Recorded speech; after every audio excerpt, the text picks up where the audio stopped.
وہ دونوں جواں تھی اور ظاہر ہے کہ جوانی کی بہار آفرینی بر نسوانی پیکر کے خد و خال میں ایک خاص شگفتگی اور ایک خاص دلاویزی پیدا کر دیتی ہے۔ چنانچہ وہ دونوں حسین بھی تھیں، دونوں کے قد بھی قریباً یکساں تھے، دونوں کی عمروں میں بھی کوئی خاص فرق نہ تھا۔ ایک کی عمر 16 سال کے قریب ہوگی اور دوسری کی 17 یا 18 کے لگ بھگ، مگر ان چیزوں کے باوجود دونوں میں بہت بڑا فرق تھا۔ ایک کو فطرتاً حق حاصل تھا کہ وہ خوب ہنسے اور ہر وقت ہنستی رہے، اور دوسری دنیا میں صرف اس غرض سے پیدا ہوئی تھی کہ وہ خواہ ہنسے یا روئے لیکن دوسروں کو ضرور ہنسائے۔ ایک اشاروں میں احکام صادر کرتی تھی اور دوسری ان احکام کی بے چوں و چرا تعمیل کر دیتی تھی، اور سب سے بڑھ کر یہ ایک کی زبان اس کے منہ میں تھی اور دوسری کی زبان اس کے ہاتھوں کے اشاروں میں۔ ایک کا نام تھا اندرا، کاغذ کے ایک مشہور فرم کے واحد مالک سیٹھ بدری پرساد کی اکلوتی بیٹی۔ دوسری کا نام تھا جیوتی، لیکن یہ نام ایک شخص بھی نہ جانتا تھا۔ آخر ایک گونگی لڑکی کا نام معلوم کرنے کی ضرورت بھی کیا ہے؟ جس طرح ہر شخص گونگی کے نام سے واقف تھا، اسی طرح وہ یہ بھی نہیں جانتا تھا کہ وہ کس خاندان سے تعلق رکھتی ہے اور اس کے والدین کون تھے۔ اندرا نے دو ایک بار اس کے خاندانی حالات معلوم کرنے کی معمولی کوشش کی، مگر جب دیکھا کہ اس سلسلے میں ہر کوشش فضول ہے تو اس نے جانچ پڑتال کرنے کا ارادہ ہی دل سے نکال دیا۔ کوئی عورت بھی خاص طور پر اپنی خادمہ کے خاندانی حالات معلوم کرنے کے لیے زیادہ تگ و دو نہیں کرتی۔ پھر اندرا کو کیا پڑی تھی کہ وہ اپنی گونگی خادمہ کے حالات دریافت کرتی؟ اس کے لیے یہی کافی تھا کہ اس کا گھر میں ایک گونگی لڑکی زندگی کے دن گزار رہی ہے جو اس کی خادمہ بھی ہے اور ذریعہ تفریح بھی۔ دونوں کی پہلی ملاقات عجیب انداز میں ہوئی تھی۔ ایک دن اندرا کالج سے واپس آئی تو اس نے دیکھا کہ گلی کے ایک حصے میں چند عورتیں اور بچے کھڑے ہنس رہے ہیں۔ وہ وہاں پہنچی تو معلوم ہوا کہ ایک گونگی بھکارن ہجوم میں کھڑی گھبرا رہی ہے۔ جب اندرا نے گونگی کے متعلق کچھ دریافت کیا تو معلوم ہوا کہ اس کے والدین بچپن میں فوت ہو گئے تھے اور اب وہ اپنے دور کے ایک رشتہ دار کے ساتھ بھیک مانگ کر اپنا پیٹ پالتی ہے۔ یہ دور کا رشتہ دار ایک بوڑھا تھا جو اس کے ساتھ ہی کھڑا تھا۔ اندرا نے بوڑھے سے کہا کہ وہ کسی دن گونگی کو اس کے مکان پر لائے، وہ گونگی سے باتیں کرنا چاہتی ہے۔ بوڑھا پاگل تھا جو اس زرین موقع سے فائدہ نہ اٹھاتا۔ وہ دوسرے ہی دن گونگی کو سیٹھ بدری پرساد کے عالیشان مکان پر لے آیا۔ چند لمحوں کے بعد گھر کے لوگ اس کے ارد گرد کھڑے تھے۔ اب گونگی ہے کہ کمرے کی ہر چیز کو بڑی حیرت سے دیکھ رہی ہے اور لوگ ہیں کہ اس کی ہر حرکت سے لطف اندوز ہو رہے ہیں۔ اندرا تو اس کی حرکات سے اس قدر محظوظ ہوئی کہ اس نے بوڑھے سے کہہ دیا، اگر تمہیں کوئی اعتراض نہ ہو تو گونگی کو یہیں رہنے دو، اس کے تمام اخراجات کی ذمہ داری ہم پر عائد ہوگی، تمہارے گزارے کے لیے بھی کچھ نہ کچھ ماہانہ دے دیا کریں گے۔ بوڑھے نے یہ بات بخوشی مان لی اور گونگی اندرا کے یہاں رہنے لگی۔ اسے وہاں رہتے ابھی چند ہی ماہ گزرے ہوں گے کہ وہ گھر کی فضا سے پوری طرح مانوس ہو گئی۔ اب نہ تو اسے اشاروں کے ذریعے اپنا مافی الضمیر بتانے میں کوئی دقت محسوس ہوتی تھی اور نہ گھر والوں کو اس کے اشاروں کا مفہوم سمجھنے میں کسی تکلیف کا سامنا کرنا پڑتا تھا۔ گونگی میں جہاں اور خوبیاں تھیں وہاں خوبی بھی تھی کہ وہ گھر کے ہر فرد کا دل و جان سے احترام کرتی تھی۔ یہ خوبی کسی خاتمہ میں ہوتی تو گھر کے لوگ اس کی بہت قدر کرتے، مگر نامعلوم کیا بات تھی کہ ان تمام خوبیوں کے باوجود گونگی کو صرف گونگی ہی سمجھا جاتا تھا، اور گونگی سمجھتے وقت سمجھنے والوں کی نگاہوں کے سامنے اس کی مضحکہ خیز حرکات ہوتی تھیں، خوبیاں نہیں۔ اندرا اس کی خوبیوں سے کافی متاثر تھی اور جب وہ اس سے باتیں کرتی تو سب کچھ بھول کر اسے محض ایک ذریعہ تفریح سمجھنے لگتی۔ تاہم گونگی کو اس کی کوئی شکایت نہ تھی، کوئی شکوہ نہ تھا۔ عام تعلیم یافتہ اور روشن خیال امیر زادیوں کی طرح اندرا کو بھی فنون لطیفہ سے دلچسپی تھی۔ بالخصوص فن مصوری میں تو اس کی دلچسپی کا یہ عالم تھا کہ کسی اعلیٰ پایہ کی تصویر کے حصوں میں اگر اسے بڑی سے بڑی رقم بھی صرف کرنا پڑتی تھی تو وہ بے دریغ صرف کر دیتی تھی۔ چنانچہ یہی وجہ تھی کہ جب اس نے اخبارات میں ایک شاندار نمائش کا اعلان پڑھا تو اس کی خوشی کی کوئی انتہا نہ رہی۔ اخبارات میں جو اعلان شائع ہوا تھا اس میں درج تھا کہ نمائش گاہ میں جہاں مرحوم مسوروں کی تصویریں دکھائی جائیں گی وہاں پبلک کو ملک کے موجودہ مسوروں کے خاص کارناموں سے بھی روشناس کرایا جائے گا۔ اس اعلان نے اندرا کے دل و دماغ میں ایک ہیجان برپا کر دیا اور وہ بڑی بے تابی سے دسمبر کے آخری ہفتے کا انتظار کرنے لگی۔ خدا خدا کر کے انتظار کی کٹھن گھڑیاں ختم ہوئیں۔ اندرا نمائش کے پہلے روز ہی اپنی چند سہیلیوں اور گونگی کو ساتھ لے کر نمائش گاہ میں پہنچ گئی اور سب سے پہلے اس نے آرٹ گیلری ہی کی طرف قدم بڑھایا۔ اس کی سہیلیاں تو چند منٹ میں چند تصویروں کا جائزہ لینے کے بعد کرسیوں پر بیٹھ گئیں، مگر اندرا ہر تصویر کو اس دلچسپی اور اس محویت سے دیکھ رہی تھی کہ معلوم ہوتا تھا شام تک وہ کسی اور طرف توجہ ہی نہیں کرے گی۔ یکایک اسے محسوس ہوا کہ وہ ان تمام تصویروں کو دیکھ چکی ہے جو آرٹ گیلری میں موجود ہے۔ ایک خاص حسرت کے انداز میں اس نے آخری تصویر سے نگاہیں ہٹائیں اور اپنی سہیلیوں کے پاس آ بیٹھی۔ ابھی اسے بیٹھی 1 منٹ ہی گزرا ہوگا کہ اس کی ایک سہیلی بولی، تم تو خیر آرٹ کی ہو ہی بڑی دل دادا، لیکن تمہاری گونگی آرٹ پرستی میں تم سے بھی 2 قدم آگے نکل گئی ہے۔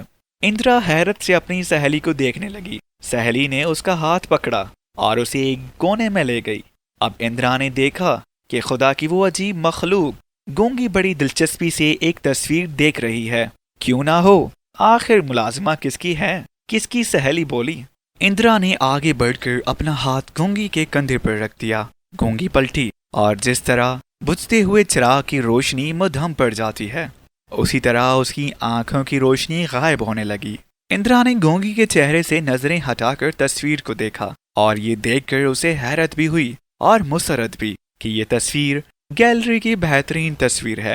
ایسی تصویر اس نے اپنی تمام عمر میں نہیں دیکھی تھی۔ وہ دل ہی دل میں گونگی کا شکریہ ادا کرنے لگی کہ اسی کی وجہ سے وہ ایسی کامیاب تصویر دیکھ رہی تھی، ورنہ وہ تو بزعم خویش تمام تصویریں دیکھ کر واپس جا رہی تھی۔ اس تصویر میں رنگوں کے نہایت دلاویز امتزاج سے دکھایا گیا تھا کہ ایک اندھی لڑکی ایک نوجوان کے پاؤں پر اس طرح گر پڑی ہے کہ اس کی باہیں اپنی محبوب کی ٹانگوں کے گرد حمائل ہو گئی ہیں۔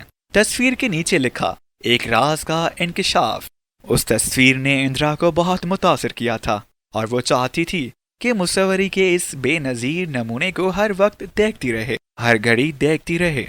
آخر اس نے نمائش گاہ کے منتظم سے مصور کا نام اور پتہ پوچھا اور گھر روانہ ہو گئی۔ 1 ہفتے کے بعد ایک نوجوان جس کے لباس سے غربت ٹپک رہی تھی اندرا کے سامنے کھڑا تھا۔ کیا آپ کا نام دیپک ہے اور آپ ہی کے موکلم کی معجز اثر جنبشوں کا نتیجہ ہے؟ ایک راز کا انکشاف، اندرا نے اس سے پوچھا۔ جی ہاں، میرا ہی نام دیپک ہے، ذرا نوازی کا شکر گزار ہوں۔ میں سمجھتا ہوں اس میں کوئی خاص خوبی موجود نہیں ہے، یہی وجہ ہے کہ کسی شخص نے بھی اس تصویر کو خریدنا تو ایک طرف رہا، اس کی تعریف میں بھی 2 لفظ نہیں کہے۔ میں مایوس ہو چکا تھا، مگر اب یہ دیکھ کر کہ دنیا میں میرے آرٹ کے بھی قدردان موجود ہیں، میری ہمت بن گئی ہے۔ غالباً آپ نے نمائش گاہ کے منتظم سے تصویر خریدنے کا ارادہ ظاہر کیا تھا۔ مصور نے سب کچھ ایک ہی سانس میں کہہ دیا۔ ہاں، میں اس تصویر کو خریدنا چاہتی ہوں، مگر منتظم سے نہیں خریدوں گی۔ اگر آپ اسے اپنی توہین نہ سمجھیں تو میں عرض کر دوں کہ یہ تصویر میں براہ راست مصور سے حاصل کرنے کا شرف حاصل کروں گی۔ فرط مسرت سے مصور کا چہرہ سرخ ہو گیا۔ ہاں، میں ایک اور بات پوچھنا چاہتی ہوں۔ آپ کو معلوم ہو چکا ہے آج تک تصویروں کو فراہم کر کے اپنا شوق پورا کرتی رہی، اب میری آرزو یہ ہے کہ خود بھی کاغذ کو داغدار بنانے کی کوشش کیا کروں۔ اگر آپ کو کوئی عذر نہ ہو تو پتا جی سے دریافت کر لوں۔ میں آپ کا مفہوم نہیں سمجھ سکا، معاف کیجیے گا، مصور نے گھبراہٹ میں کہا۔ آپ سمجھ گئے ہیں، فن مصوری میں آپ میرے استاد ہوں گے، مجھے اس میں کوئی عذر نہیں۔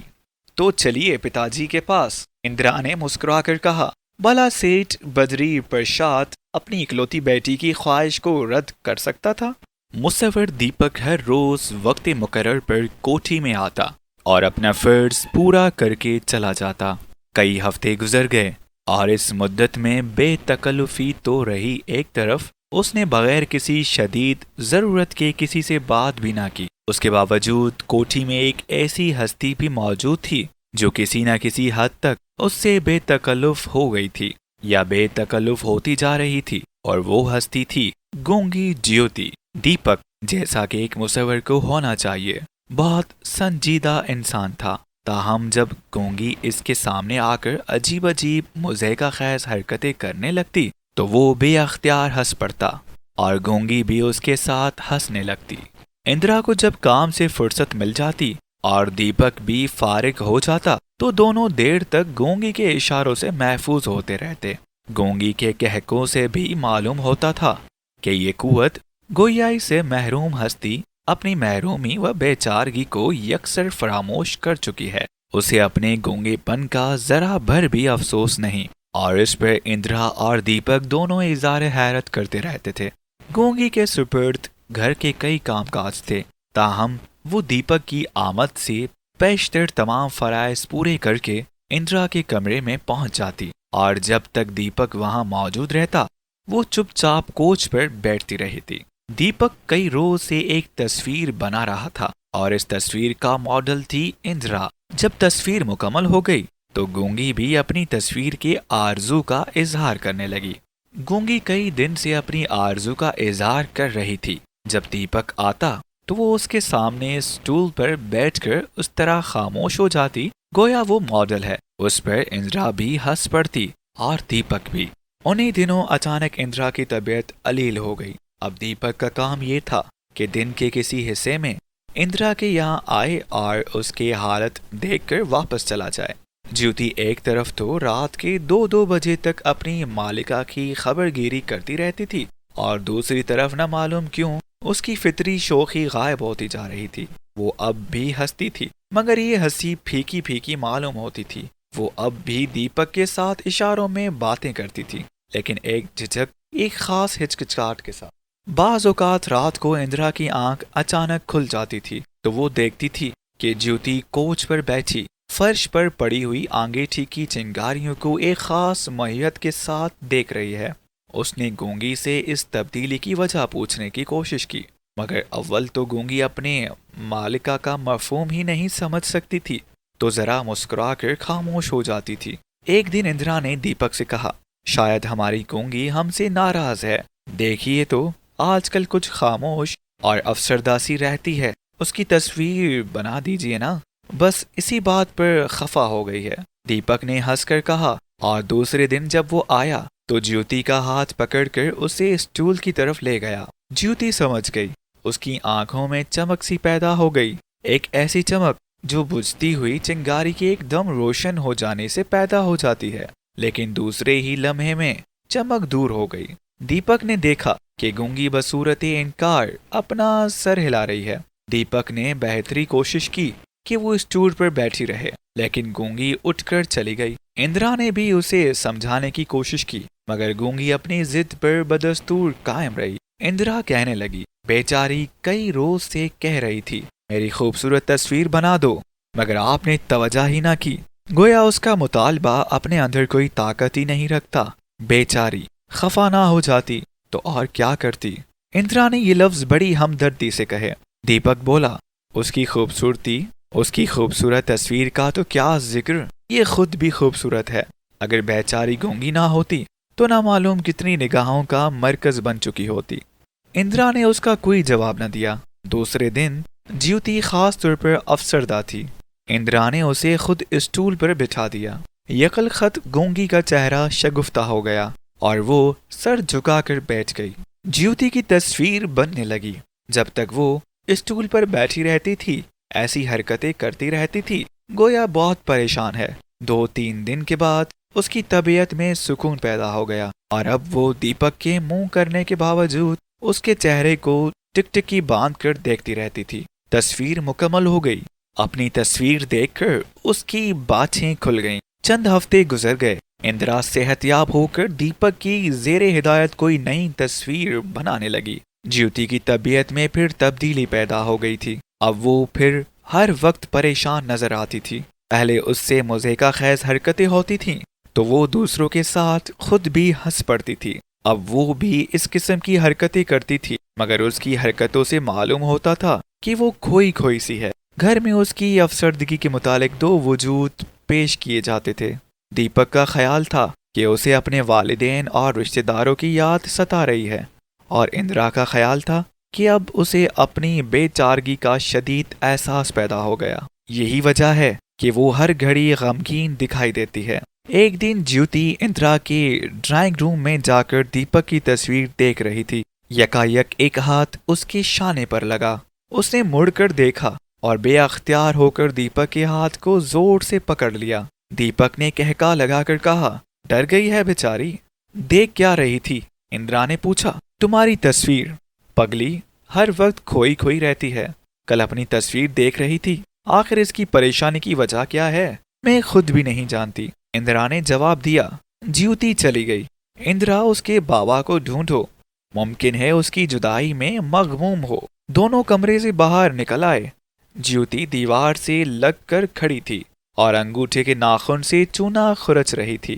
گونگی نے لاکھ کوشش کی کہ اپنے دل سے اس خوفناک جذبے کو نکال دے جس کا زہر لمحہ بلمحہ بکھرتا چلا جا رہا تھا، لیکن ایسا نہ ہو سکا۔ اس کا معصوم دل اور اس کا دماغ زنجیروں میں جکڑ دیا گیا تھا۔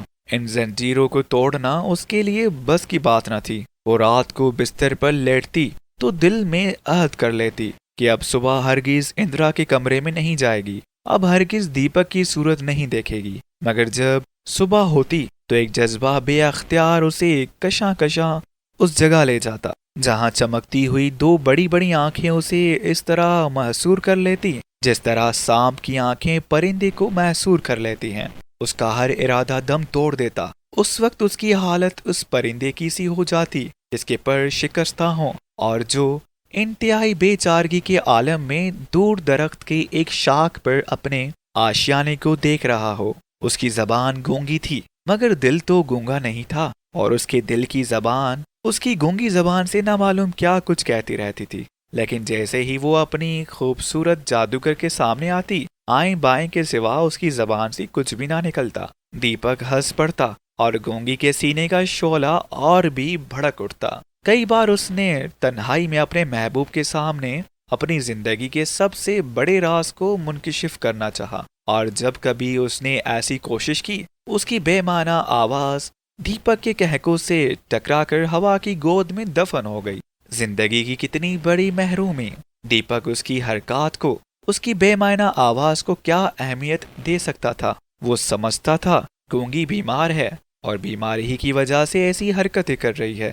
اندرا کو اپنی خادمہ کا خاص خیال تھا، چنانچہ اس نے ڈاکٹر کو بلا کر گونگی کے علاج کا ارادہ کر لیا۔ ڈاکٹر نے گونگی کی تمام کیفیت سنی اور اس کا علاج کرنے لگا۔ گونگی نے یہ سمجھ کر کہ اس کا راز کسی دوسرے پر منکشف نہ ہو جائے، سنبھلنے کی کوشش شروع کر دی۔ آخر اس کی کوشش کامیاب ہو گئی۔ اب ہر شخص کی نگاہوں میں گونگی صحت یاب ہو گئی تھی۔ گونگی سوچتے سوچتے جھنجھلا اٹھتی، جھنجھلا کر پھر سوچنے لگتی۔ وہ اپنے دل کا راز کیوں کر اپنے محبوب پر ظاہر کرے، یہ بات اس کی سمجھ میں نہ آتی تھی۔ اس کی سب سے بڑی تمنا یہ تھی کہ اسے ایک لمحے، بس ایک لمحے کے لیے زبان مل جائے اور اس ایک لمحے میں اپنے محبوب کو سب کچھ بتا دے۔ لیکن اس کی آرزو ایک گونگی کی آرزو تھی، ایک قوت گویائی سے محروم عورت کی آرزو تھی۔ اس نے آنکھوں سے، ہاتھ کے اشاروں سے اپنے دل کی بات بتانے کی کوشش کی، لیکن کون سمجھ سکتا تھا کہ وہ کیا کہہ رہی ہے؟ کون جان سکتا تھا کہ وہ کیا بتا رہی ہے؟ چند دن سے اس کے بے تابی میں اضافہ ہو گیا تھا۔ وہ پہلے سے بھی بڑھ کر مضطرب ہو گئی تھی۔ آخر ایک تجویز اس کے ذہن میں آ گئی، اور اس تجویز کے ذہن میں آتے ہی وہ ایک عجیب جنون میں گرفتار ہو گئی۔ اندرا نے حیرت سے دیکھا کہ وہ برش سے کاغذ پر ٹیڑھی ترچھی لکیریں کھینچ رہی ہے، اور دیپک نے تعجب سے دیکھا کہ وہ بڑی سنجیدگی سے اپنے جنون کا ساتھ دے رہی ہے۔ کئی دن گزر گئے، کئی ہفتے گزر گئے۔ اب گونگی کا برش انسانی شکل بنانے میں کامیاب ہو چکا تھا۔ وہ دیپک کی تصویر کو اپنی خوابگاہ میں لے گئی جہاں اس کی اپنی تصویر لٹک رہی تھی۔ یہ وہی تصویر تھی جسے دیپک نے بنایا تھا اور جو جیوتی کو بے حد عزیز تھی۔ کئی اور ہفتے گزر گئے۔ اب گونگی کا جنون ایک تصویر میں منتقل ہو چکا تھا۔ تصویر میں دیپک کھڑا تھا اور جیوتی اس کے پاؤں پر اس طرح جھکی ہوئی تھی کہ اس کی دونوں بائیں دیپک کی ٹانگوں کے گرد حمائل ہو گئی تھی۔ گونگی نے اپنے کارنامے پر نگاہیں ڈالیں اور خود بخود شرمندہ ہو گئی۔ گونگی کا کام ختم ہو چکا تھا، لیکن ابھی اس کا مقصد پورا نہیں ہو سکتا تھا۔ دیپک اپنے وطن میں تھا اور جیوتی اس کی آمد کا انتظار کرنے لگی۔ دیپک آ گیا۔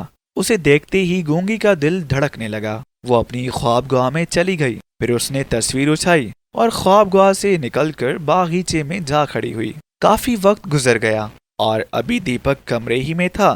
جیوتی نے تصویر کو پودے کے سامنے رکھ دیا اور خود اندرا کے کمرے کی طرف آہستہ آہستہ قدم اٹھانے لگی۔ 1-2 منٹ کے بعد وہ اندرا کے کمرے کی دیوار کے ساتھ کھڑی تھی۔ اس نے کھڑکی سے اندر جھانک کر دیکھا اور یکایک اس کی آنکھوں تلے اندھیرا چھا گیا۔ اندرا اور دیپک اور اندرا۔ دیپک کے بازو اندرا کی گردن میں حمائل اور اندرا کے ہاتھ دیپک کے سینے پر۔ گونگی ایک لمحے کے لیے بھی وہاں کھڑی نہ رہ سکی۔ باغیچے کی طرف جانے لگی اور پودے کے قریب پہنچ کر کھڑی ہو گئی۔ پھر نشتر کی طرح ایک خیال اس کے دل میں چبھا۔ اس نے تصویر کو نکالا اور اسے پرزے کر کے ہوا کی لہروں کے سپرد کر دیا۔ دیپک آیا۔ اس کا چہرہ چمک رہا تھا۔ گونگی نے اسے دیکھا اور اس طرح کھڑی ہو گئی جیسے پتھر کی بے جان مورتی ہو۔ دیپک کاغذ کے پرزوں پر قدم رکھتا ہوا چلا گیا۔ جلتے ہوئے چراغ میں سے ایک دم تیل نکال دینے سے چراغ کی جو کیفیت ہوتی ہے وہی کیفیت جیوتی کی ہوئی۔ اس کی تمام امیدیں، تمام آرزوئیں خاک میں مل گئی تھی۔ اس کے من کا دیپک بجھ چکا تھا، تاہم اس نے اپنی تمام تر توجہات گھر کے کاموں پر مرتکز کر دیں۔ وہ صبح سے لے کر شام تک ایک مشین کی طرح کام کرتی تھی اور چاہتی تھی کہ ہر وقت کام کرتی رہے۔ آہستہ آہستہ اس کی طبیعت میں کچھ تبدیلی سی پیدا ہونے لگی۔ اندرا کی منگنی دیپک سے ہو گئی اور چند روز کے بعد شادی کی تیاریاں ہونے لگی۔ جیوتی ایک وفادار خادمہ کی طرح شادی کی تیاریوں میں حصہ لینے لگی۔ ایک دن اندرا اور دیپک اس رشتے میں منسلک ہو گئے جس رشتے کو دنیا شادی کہتی ہے۔ چونکہ دیپک ایک غریب مصور تھا، اس لیے سیٹھ بدری پرشاد نے اپنی بیٹی اور داماد کو اپنے بنگلے میں رہنے کی اجازت دے دی۔ اندرا گونگی کو اپنے لیے بہت بڑا ذریعہ تفریح سمجھتی تھی، اس لیے وہ گونگی کو بھی اپنے ساتھ لے جانے لگی۔ گونگی نے اس کے ساتھ جانے سے انکار کر دیا، مگر اندرا کے سامنے اس کے انکار کی کیا حقیقت تھی؟ تینوں ہستیاں شہر کے باہر ایک شاندار بنگلے میں زندگی گزارنے لگی۔ کچھ دیر کے لیے گونگی کی طبیعت میں سکون پیدا ہو گیا تھا، مگر یہ سکون سمندر کے سکون کی مانند تھا جو ایک قیامت خیز اور خوفناک طوفان کی پیش خیمہ ثابت ہوتا ہے۔ اس کا دل ہر وقت بے چین رہتا تھا اور اس کا دماغ ہر لمحہ ایک کشمکش میں گرفتار۔ وہ کوشش کرتی کہ یہ بے چینی دور ہو جائے، اس کے دماغ کو اس کشمکش سے نجات مل جائے، لیکن نہ تو بے چینی دور ہوتی اور نہ کشمکش سے نجات ملتی۔ کام کرتے وقت یا دل کو سمجھاتے وقت وہ سمجھ لیتی کہ اس کے دل کا زخم ہمیشہ کے لیے مندمل ہو گیا ہے، مگر جیسے ہی زخم میں ایک ٹیس سی اٹھتی وہ پریشان ہو جاتی اور یہ پریشانی اس کے زخم میں نشتر ساتھ چھبو کر زخم کو اور گہرا کر دیتی۔ ایک دن اس نے گھر سے بھاگ جانے کا ارادہ کر لیا۔ وہ یہ ارادے لے کر دروازے تک گئی۔ اچانک دیپک کا چہرہ نظر آ گیا اور وہ اس طرح لوٹ آئی جس طرح دریا کی لہر ساحل پر پڑی ہوئی کسی چیز کو بہا کر لے جاتی ہے۔ اس کے دل میں ہر وقت جذبہ محبت اور جذبہ خوف کے درمیان ایک کشمکش سی جاری رہتی تھی۔ کبھی تو خوف کا کثیف بادل محبت کی آگ پر اس طرح چھا جاتا تھا کہ جیوتی اپنے چہرے پر ہاتھ رکھ لیتی اور بھاگ جانے کا ارادہ کر لیتی، اور کبھی یہ آگ اس طرح بھڑک اٹھتی کہ خوف کا بادل اس کے شعلے پر دھوئیں کی باریک سی چادر بن جاتا۔ آخر وہ کب تک ضبط کرتی؟ اضطراب اور بے چینی کی چند لہریں اٹھیں اور اس کے سکون و ضبط کو تنکوں کی طرح بہا کر لے گئیں۔ جب کبھی وہ کمرے میں تنہا ہوتی اور سمجھتی کہ مالکہ دوسرے کمرے میں کام کر رہی ہے تو وہ دیپک کی قمیص کو سینے سے لگا کر زور زور سے بھینچنے لگتی۔ ایک دن وہ کمرے میں اکیلی بیٹھی تھی۔ اس کے سامنے دیپک کی تصویر پڑی تھی جسے وہ آنسو بھری آنکھوں سے دیکھ رہی تھی۔ اس نے لرزتے ہوئے ہاتھوں سے فوٹو کو اٹھایا اور اسے آنکھوں کے بہت قریب لے آئی۔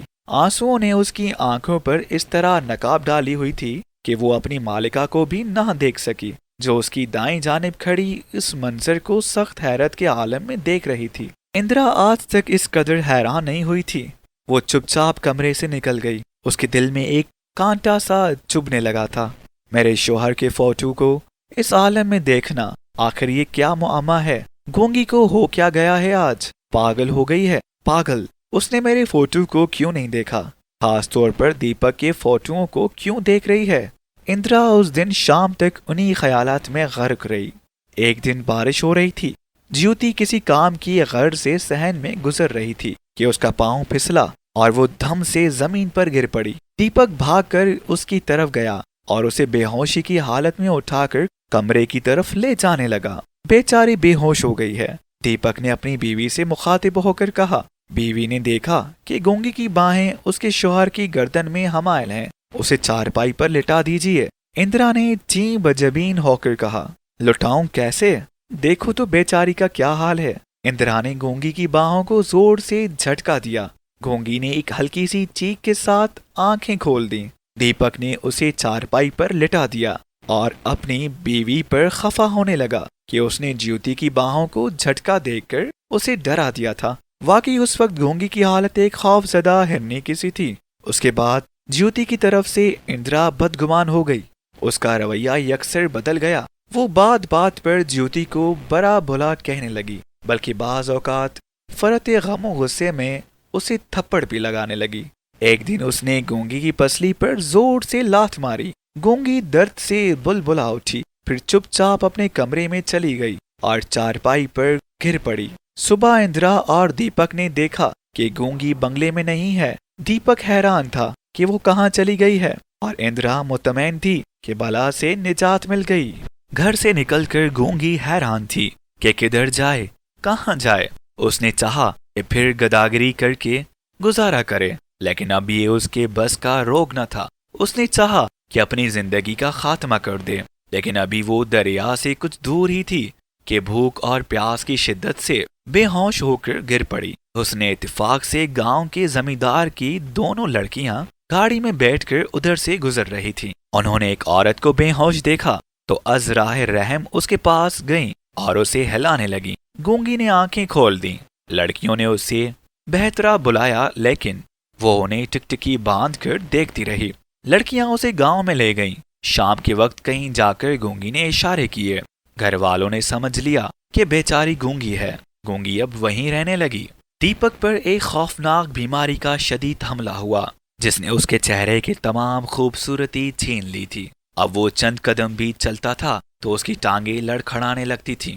اندرا کو کبھی خیال بھی نہ ہو سکتا تھا کہ اس کا حسین شوہر اس قدر بدصورت، اس درجہ کریہل منظر ہو جائے گا۔ شوہر کی بدصورتی نے اس پر خاص اثر کیا اور اس کا نتیجہ یہ ہوا کہ اب اس کے دل میں شوہر کی وہ محبت نہ رہی جو پہلے تھی۔ شدید بیماری نے دیپک کے مزاج میں چڑچڑاپن پیدا کر دیا تھا، اور یہ چڑچڑاپن اندرا کے لیے ناقابل برداشت چیز تھی۔ چنانچہ ہر روز ان دونوں میں تکرار ہوتی تھی۔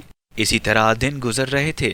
دیوالی کی رات تھی۔ اندرا کا بچہ کھلونوں کے لیے ضد کرنے لگا۔ اندرا اور دیپک دونوں بچے کو ساتھ لے کر بنگلے سے نکل آئے۔ زمیندار کی لڑکیاں بھی گونگی کو ساتھ لیے بازاروں میں گھوم رہی تھی۔ گونگی ان کے پیچھے پیچھے چیزیں اٹھائے چلی جا رہی تھی کہ اس کی نظر اندرا پر پڑی، پھر اندرا کے چہرے سے ہٹ کر دیپک کے چہرے پر۔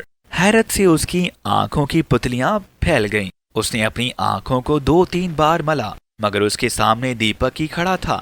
گونگی کے دل میں 20 نشتر چبھ گئے۔ زمیندار کی لڑکیاں تو ہنستی ہوئی آگے نکل گئیں، اور انہیں گونگی کی اس وقت خبر ملی جب وہ ٹانگے کی لپیٹ میں آ کر زخمی ہو چکی تھی۔ گونگی پہلے سے بھی بڑھ کر بہتاب ہو گئی۔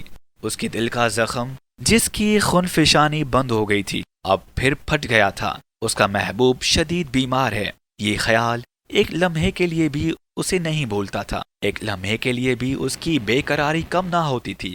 وہ کوئلے سے دیواروں پر دیپک کی تصویر بناتی تھی اور پھر اسے مٹا دیتی تھی۔ اس کی سب سے بڑی، سب سے آخری آرزو یہ تھی کہ ایک بار اپنے محبوب کو دیکھ لے۔ اسے یقین ہو گیا تھا کہ وہ عنقریب مر جائے گا۔ ایک طوفانی رات تھی۔